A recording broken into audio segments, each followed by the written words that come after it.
Hi everyone, Jasper Basson here. Thank you very much for watching, and I'm here today with Heinz Winckler. Hey. Thank you very much for joining me and accepting the invite. And like you guys know, this whole channel is about morning rituals and daily habits for entrepreneurs and also other influential individuals.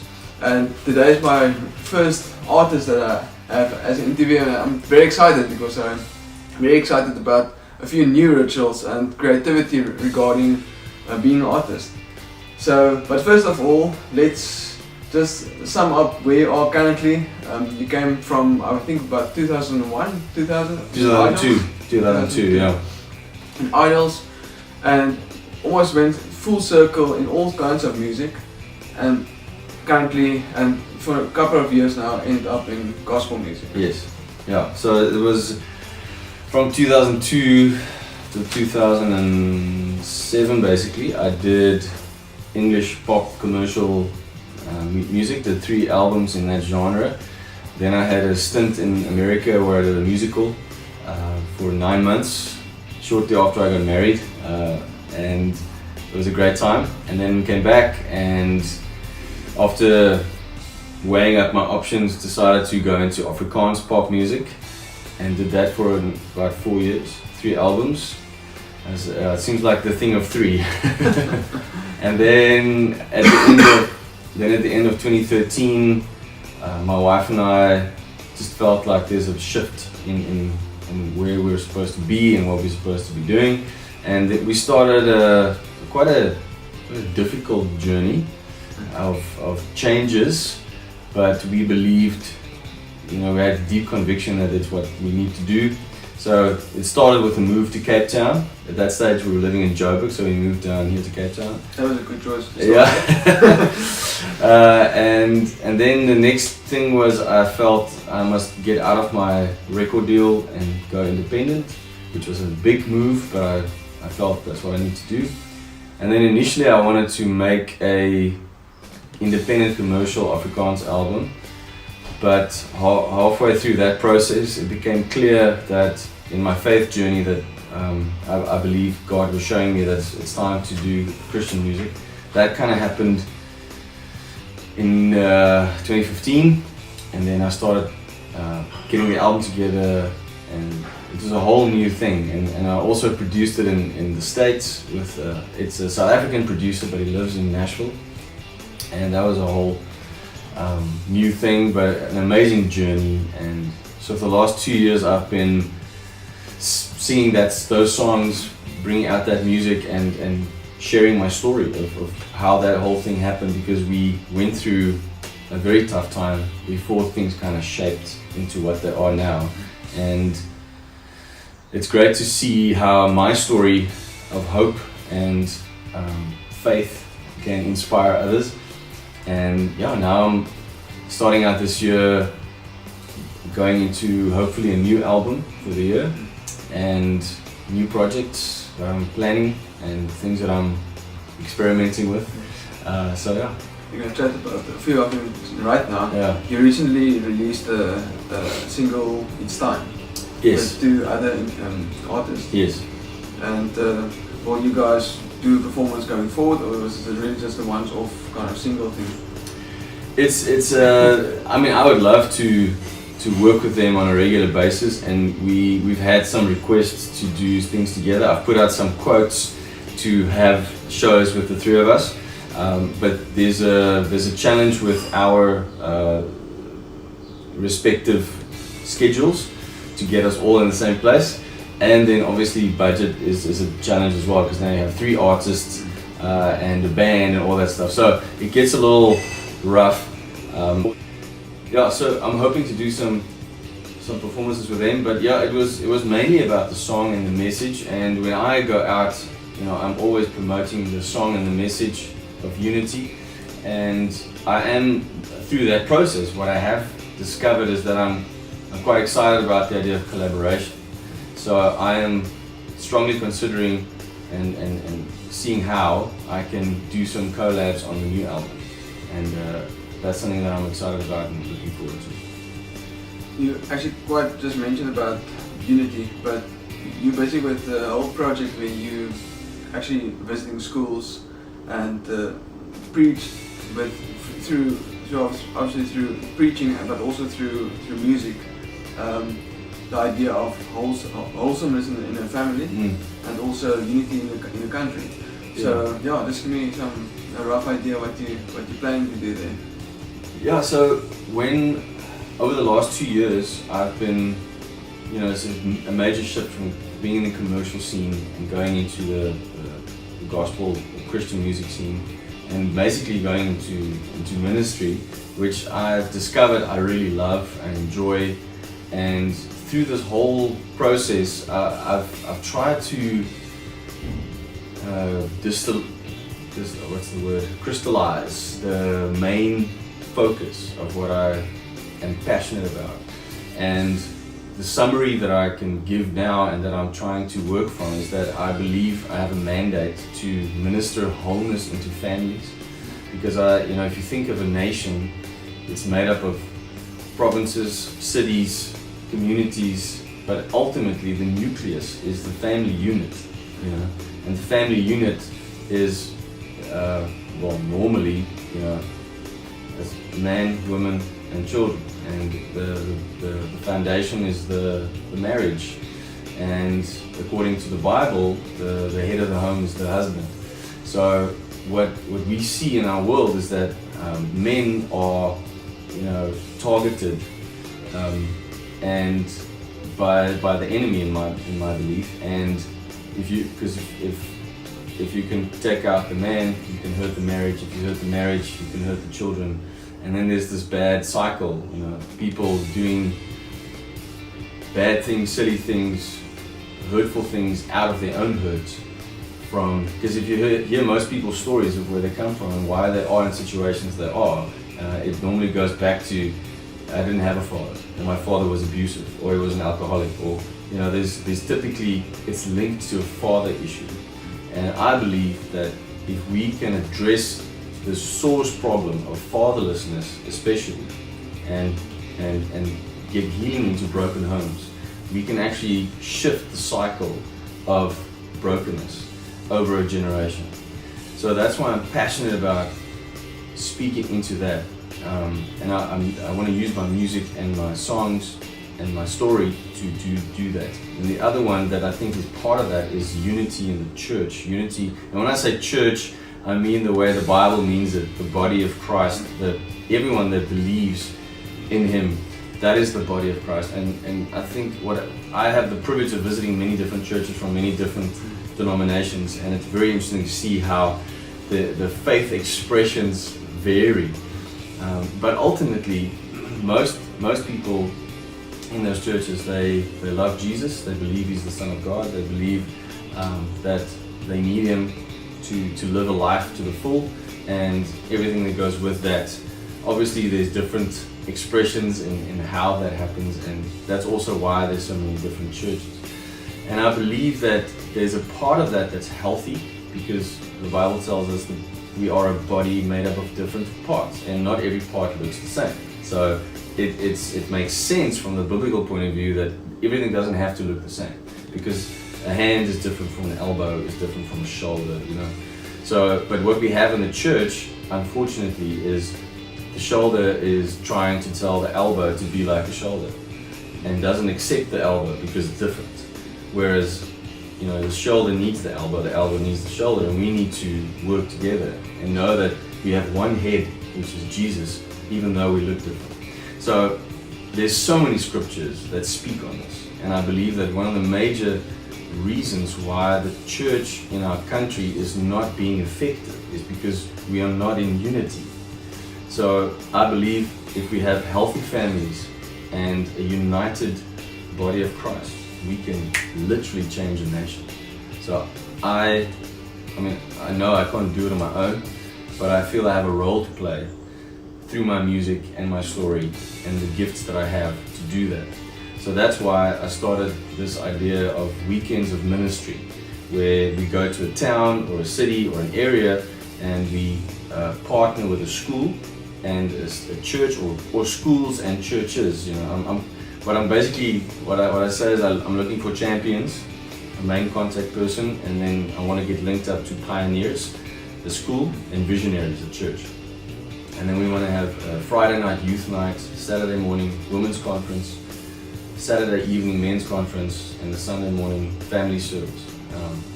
And I've given it all names to make it, branded. So it's Royals Youth Night, Queen's Conference, King's Conference, and Nation Builders. And hopefully through that, in partnership with the church and the school, we can impact one town, one city after the other, and start seeing the fruit of that. Because I can't do this on my own. I need to work with people that are already there. And if I go and I leave, I want to know that there's follow-up and there's a process that's going on. So that's my heart, and that's what I believe I need to do. And so I'm looking for people that feel the same way, believe the same way, and so we can see something shift. Because I think we're all pretty aware of the fact that if you look at our nation at the moment, there's a lot of stuff that's wrong. But we need to find out what is actually the root cause and address that. Because I'm a firm believer that we sometimes focus too much on the symptoms of the main problem rather than the source of the problem. So we're fighting crime, and we're fighting abuse, and we are fighting human trafficking, and we're fighting all these things, which we need to do. But if we can put the same amount of energy and effort into figuring out the root cause and addressing that as well, over a generation or two, you can sort out many other problems. I want to focus a bit on your morning rituals and your daily habits as being an artist. And first of all, do you have any specific morning routines, and maybe even a ritual that you follow every morning that set your day up for a beautiful day? I will be honest with you. I have never been someone for like strict, self-disciplined morning rituals. The one that I have been the most solid on is making coffee for my wife and me. Well, that's a good thing.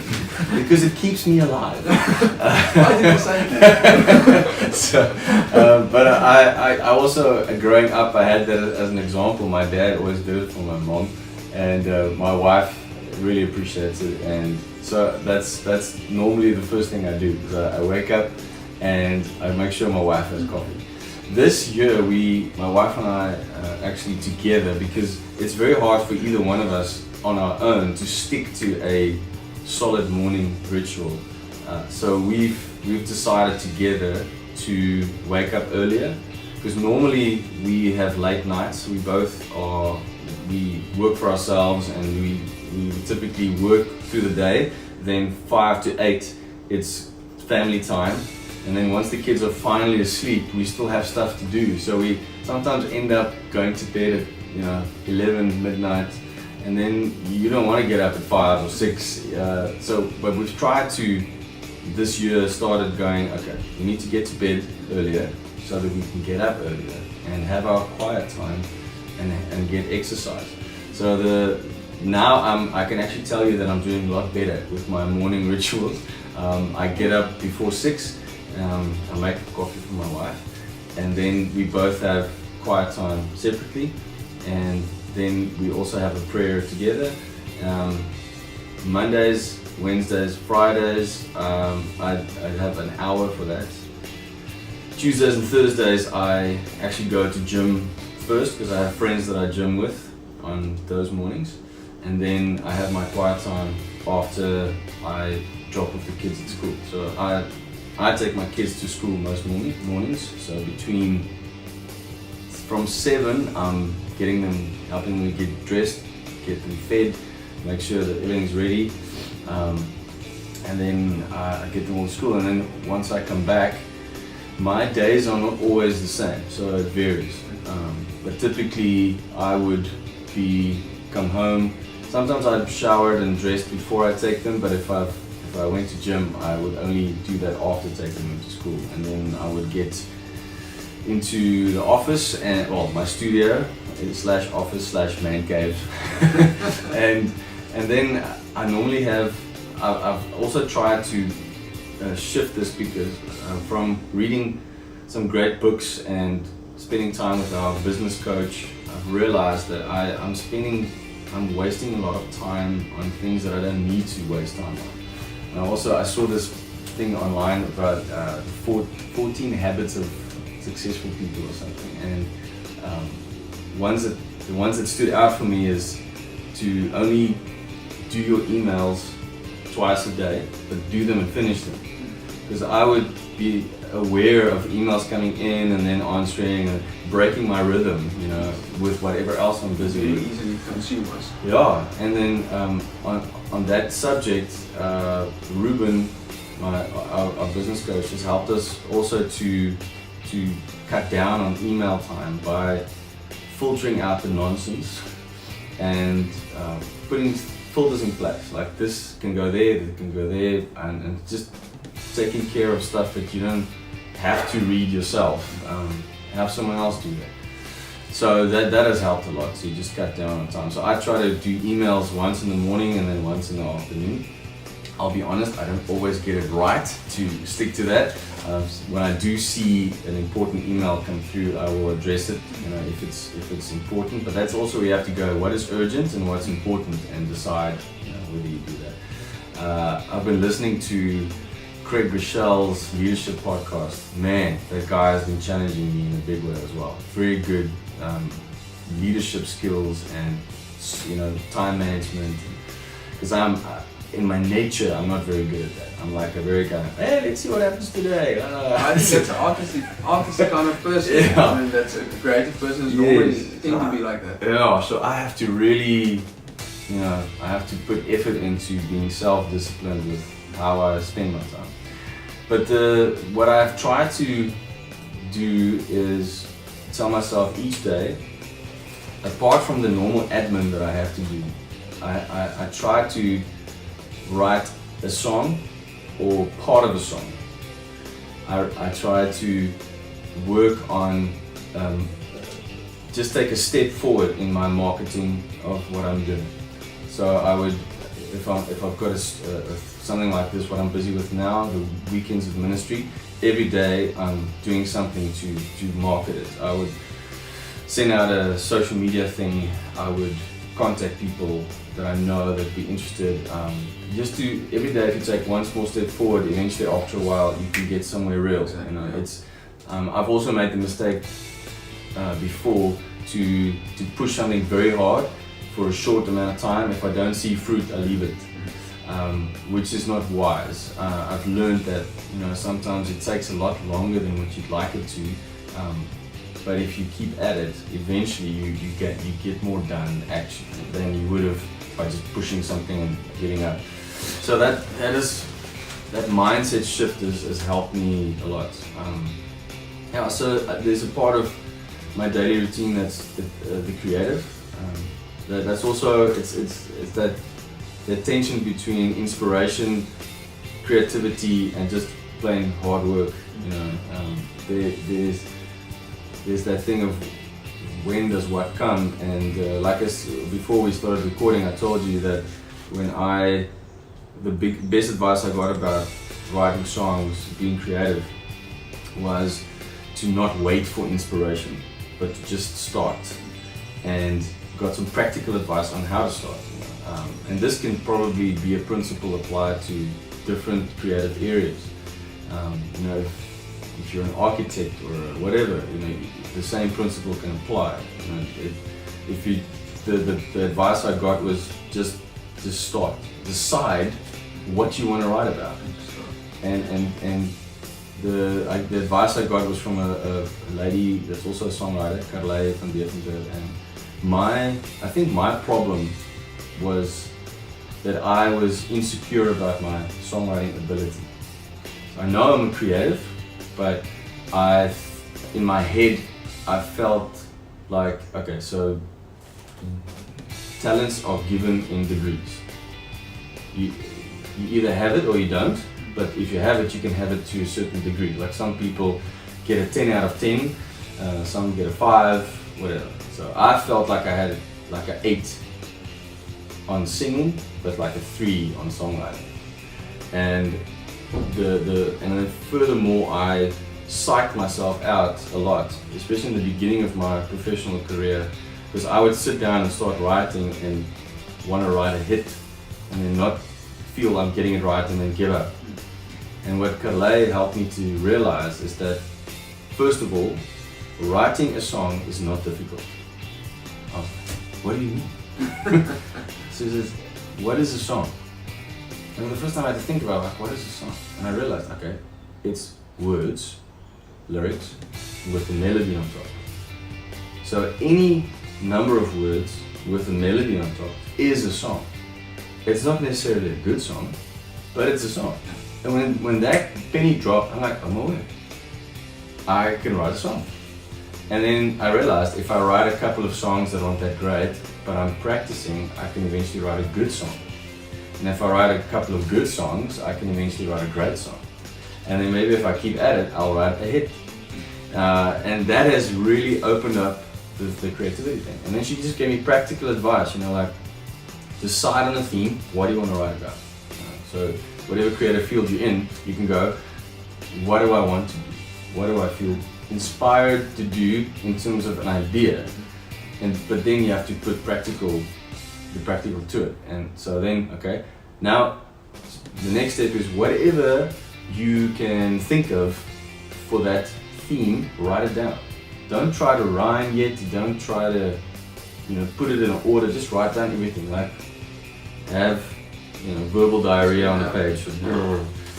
Then you start thinking about structure and all that other stuff. And I mean, I do a workshop on songwriting where I go into depth in this, but it's about just getting that structure down and then eventually forming it into the song and then putting a melody on top. And before I knew it, my frequency of creating songs was going up a lot. And then I started feeling it's more realistic for me to achieve what I've heard from many songwriters, where they say you have to, at least write a song a week. Some people do 5 songs a week. That's their discipline. They don't necessarily publish all their songs, but that's their discipline. Like, keep at it, because you might write your hit is your 101st song, is your hit. But you had to write the 100 before that, to get to that one. There's also a ratio in success. Yeah. In business or in songwriting or anything. Yeah.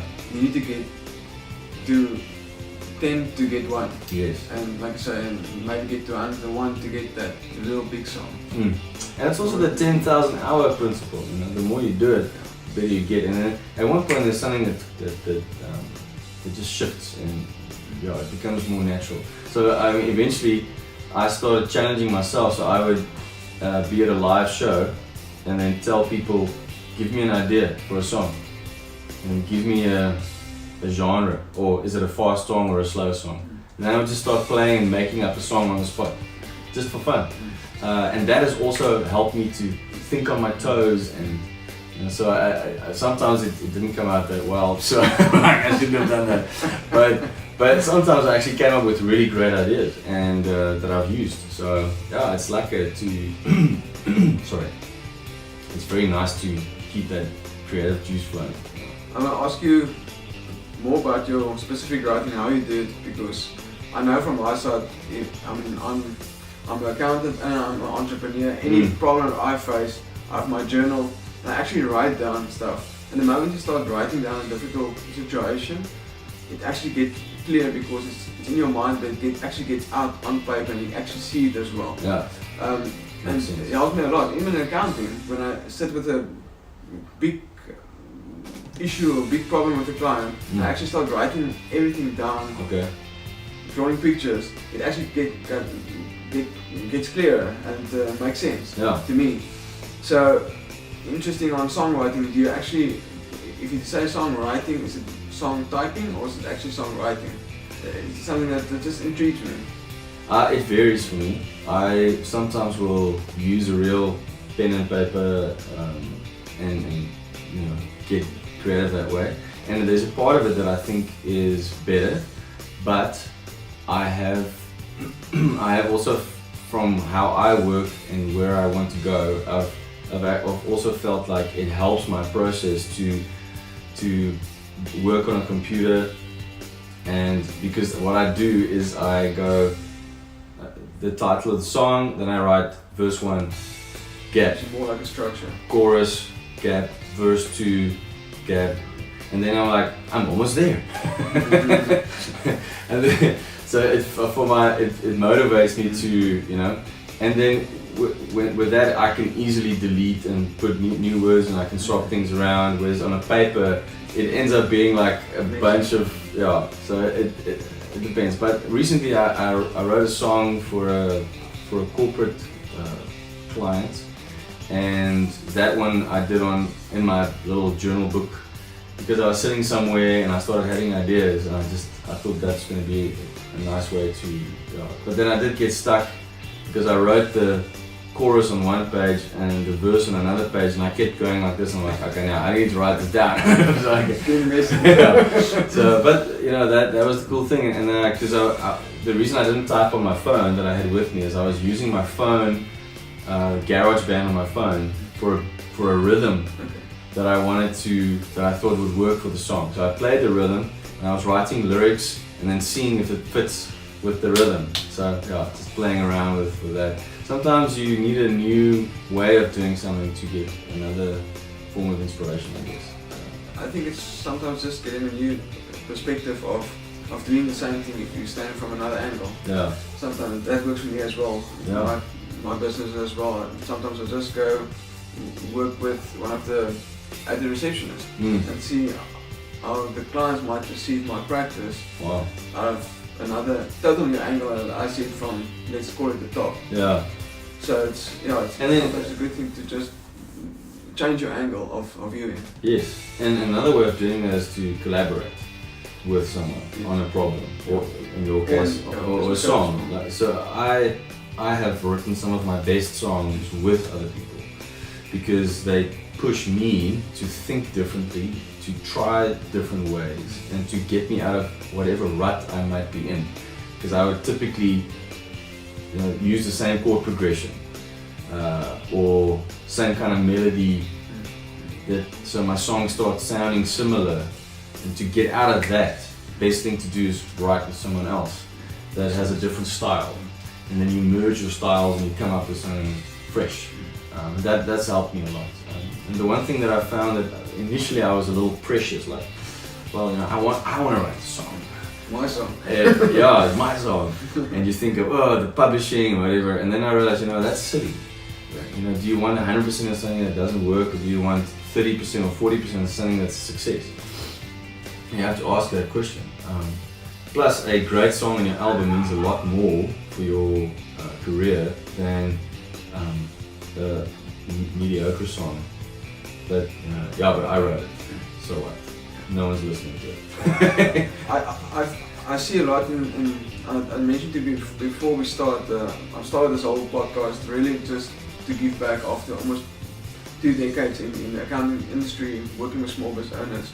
And what I've seen is the biggest thing that the biggest part of South Africa is the clients that I work with. That the ego is really the problem in a lot of ways. For whether it's in business, it doesn't matter where it is. Wow. Ego tends to be the problem, because I don't want to share anything with you. Yeah. Everything is held against my chest. Yeah. And that way nobody get to see the success and maybe to see your real potential, because you're not able to share it. Yeah. I mean, you just mentioned you've got a brilliant business coach, Ruben. I know him as well. And I mean, there's a lot of ideas that he can give you from his side. Yes. That you would never think about. But if our ego is too big to accept a business coach, and it's natural, we all have egos, but it's how we use that ego. And sometimes when we lower our ego, we can actually accept somebody like a business coach to actually tell us, to give us some ideas of we potentially make mistakes. Absolutely. And we can go from there. Yeah, there's a proverb that says there's wisdom in the counsel of many, and if we are open for it, I think one of the best things one can be is teachable. Also, at the same time, you need to be wise and not take everyone's advice. You need to decide whose advice do I actually take seriously, because I mean I get a lot of a lot of feedback that I don't necessarily want or need or can be negative. So yeah, we have to be humble and we need to be teachable, but you also have to filter well, and that takes time. I mean, the times that I've taken bad advice because I thought this person knows what they're talking about, it happened. He's a wise man, Jim Rohn, that's it. Always said, well, he used to say, I mean, he's not living anymore, but don't be a follower, always be a student. Yeah. So that's good. So take the good from something. It's not to say I have to do exactly what you said, but I've done 26 interviews up to date last year, and I always say when I only take one idea from each person, I've got 25 or 26 new great ideas that I can use. Yeah. Wow. Even if it's just, if I didn't make coffee for my wife this morning, so every morning I've got a great new idea. Just a simple, I mean, it's a simple point, but there's always something you can learn from each other. Yeah. Just the last thing that I want to ask you about a ritual. Before you do a performance, whether it be on stage or whether it be at a church, do you have any specific ritual just to prepare yourself before you go onto stage, or just a natural way for you to go onto stage? I think there's two things that I focus on. There's a practical side of warming up and focusing on what is this specific performance about, who's it for, who's my audience, where am I, so I do think of all those things, and what I've learned in my game is that I can prepare and get ready as much as I want at home for what I know is coming up. But once I get there and I see the circumstances and I meet the people organizing it face to face, sometimes I adjust to the circumstances. For some people that's hard. I find that I'm naturally quite adaptable to situations. What I don't like to be adaptable to is mediocrity. So I strive for excellence, and I hate it when people don't do their best from their side. So if I've sent a technical writer, this is the gear that I need to do what I need to do, and you've signed a contract to say that you'll supply that, and you don't, then I'm upset. But if I thought there was going to be a bunch of young people and I have a set for them, but I get there and it's like mostly older couples, then I have to adjust to the circumstance. That's what I mean. So from a ritual point of view, I'm warming up my voice, there's doing the sound check, making sure that my songs are in order and that's prepped. So there's like the practical side. From a mental point of view, I learned that it's important for me to understand that when someone says, listen, I want you to sing or speak or both on this platform at this time for this amount of time, then what they're actually giving me is authority over that space and time. And because I never got stage fright in my life, because that's fear, and I've never had fear of performing. I've had lots of nerves, and I've struggled with insecurity and stuff like that. But when I realized that I'm given authority, it's like a whole thing broke open for me, because I can either take the authority and use it, or it can take me. And when I realized that, it really helped me to get my mind right. Because sometimes situations can be intimidating. Audiences can be, very intimidating. Situations can be tough, whatever it might be. Even meetings with, intimidating people, I felt the same way about it. But then I realized, I believe in what I do. I believe in who I am. And I believe that, from my faith point of view, I believe I'm a son of God. So I've got this. And then I walk in onto a stage with that understanding, and I take authority over that space. And I wield the authority in how I perform and speak to the audience. that brought a huge shift in my performances, because there's a big difference between false humility, trying to please people by a posture of I'm humble, kind of like please like me or whatever, and a confidence that is seated in a healthy humility, if that makes sense. So I believe you can get on a stage, be completely confident, be completely entertaining and a strong communicator from a place of humility, rather than get on a stage and like be, kind of sorry I'm here, but thank you for listening. There's a difference between that. And I used to be a bit of the one. When I started playing guitar and singing, I'm actually an introvert. If you go according to the definition that an introvert is someone that gets their energy from alone time, I'm an introvert. And when I started playing guitar and singing when I was 16, 17, I would be like this, close my eyes completely into this. I didn't like open up and did a show. I remember the first time I realized people liked my singing. I was 18 and I was at a camp, and I went away from the camp. We had an off time and I was just playing all the songs I knew. I was sitting on a rock, but I was so into it I didn't even realize. When I opened my eyes, everyone in the camp was sitting around me listening. I was like, how did that happen? I wasn't aware that was happening. So yeah, it was. And then I realized that I've got something special, but it took me a really long time to get from here to that, and look at your audience and communicate with them and think of them, and that was a process. I've answered you very long in that. I'm sorry. No. But those are the things that I don't think about all of that in so much detail before a show, but it's all part of going into a show for me. Now that was all good habits and exciting habits. May I just ask you maybe one or two bad habits? It can be yours, it can be general bad habits that you see in the world that you believe people need to work on or actually stop immediately.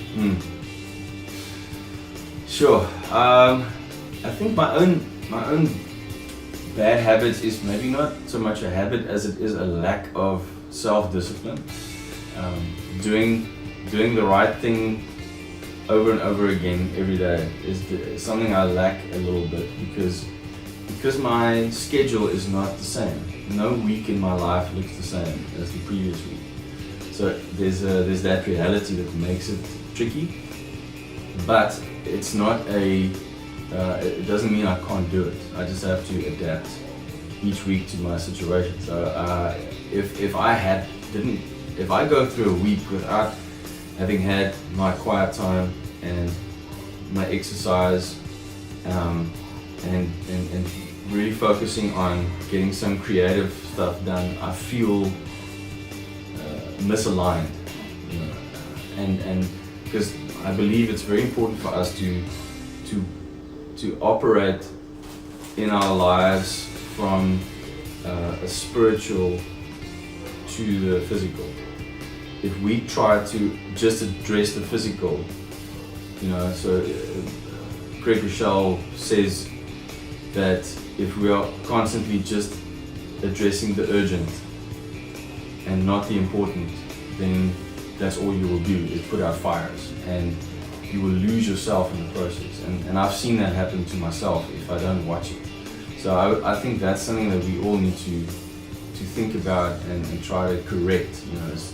Am I operating from who I am and from a centered place, spiritually speaking? I know people listening don't all believe what I believe, and I understand that, and maybe that means something else for you, but I believe that knowing who I am in Christ, and I am my best version of myself if I spend time with the one that created me. And if the more I become like him, the better I am at being a husband and a father and at my job and in relating to people. So, if I don't spend that time in his presence, it's almost like everything else gets off balance. And I notice that I get irritable, I get angry a lot quicker. My kids drive me up the wall more than usual.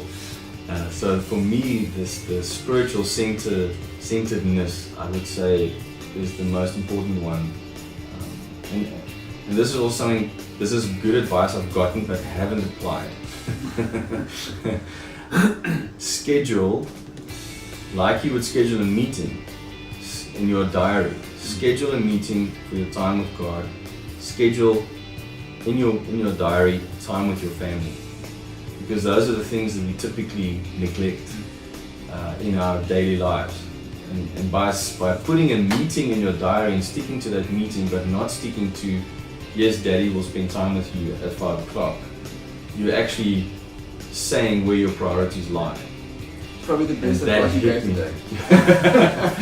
And that's really good. Yeah, because if I tell my boy from 5 till 8 is your time, but I don't stick to it, I'm actually showing them my work is more important than you. And then they go, and then I have to realize, shucks, I need to shift this.